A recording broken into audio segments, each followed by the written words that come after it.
देश के आजाद होने के बाद सभी दलों ने दलितों को वोट बैंक के रूप में इस्तेमाल किया, पर कोई पार्टी किसी दलित नेता को प्रधानमंत्री ना बना सकी। 2024 के इन चुनाव में इंडिया ब्लॉक की ओर से कांग्रेस अध्यक्ष मल्लिकार्जुन का नाम प्रधानमंत्री पद के लिए आगे बढ़ाया जा रहा है। मार्केट में चर्चा है कि यदि इंडिया ब्लॉक है की सरकार बनती है तो इंडिया गठबंधन के सभी दलों की मल्लिकार्जुन खड़गे के नाम पर प्रधानमंत्री पद पर सहमति बन सकती है। विपक्ष के नेता भले ही राहुल गांधी माने जा रहे हों, पर सरकार बनने की स्थिति में खुद राहुल गांधी मल्लिकार्जुन खड़गे का नाम प्रधानमंत्री पद के लिए पेश कर सकते हैं।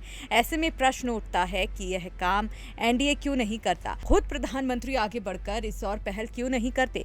मोदी किसी दलित को प्रधानमंत्री बनाकर इतिहास क्यों रच देते हैं।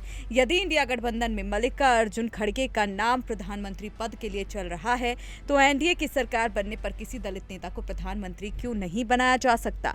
नरेंद्र मोदी जब बड़े से बड़े नेता को दरकिनार कर आम कार्यकर्ता को मुख्यमंत्री बना रहे हैं तो फिर प्रधानमंत्री पद पर ऐसा क्यों नहीं करते।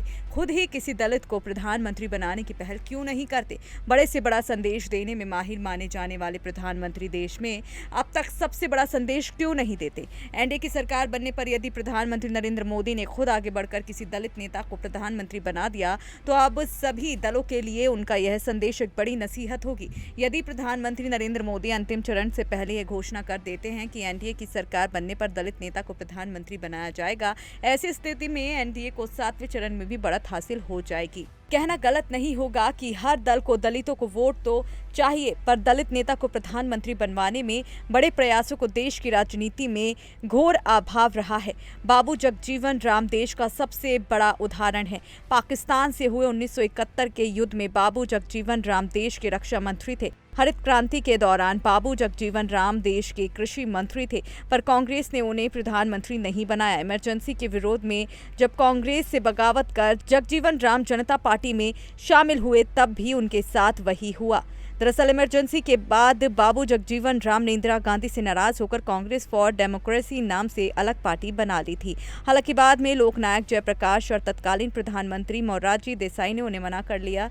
ऐसे ही मोरारजी देसाई सरकार गिराने के बाद 1989 में जब बाबू जगजीवन राम का प्रधानमंत्री बनने का नंबर आया तो चौधरी चरण सिंह प्रधानमंत्री बन गए। बाबू जगजीवन राम को उप प्रधानमंत्री पद पर संतोष करना पड़ा। कुछ दिन बाद ही चौधरी चरण सिंह के प्रधानमंत्री पद से इस्तीफा देने के बाद जब जगजीवन राम ने सरकार बनाने का दावा पेश करना चाहा तो तत्कालीन राष्ट्रपति निलंब संजीवन रेड्डी ने उन्हें यह मौका नहीं दिया। वहीं 1980 में बाबू जगजीवन राम के चेहरे पर जनता पार्टी ने चुनाव लड़ा, पर जनता ने जनता पार्टी को नकार दिया और इंदिरा गांधी प्रधानमंत्री बनी। उस समय वामपंथियों के पास 59 तो बसपा के पास 19 सीटें थी। तब प्रकाश करात और मायावती के बीच डील हुई थी कि यदि बसपा 2009 के चुनाव में 50 सीटें ले आती है और वामपंथियों का प्रदर्शन इसी तरह से बरकरार रहा तो मायावती को प्रधानमंत्री बनाया जाएगा।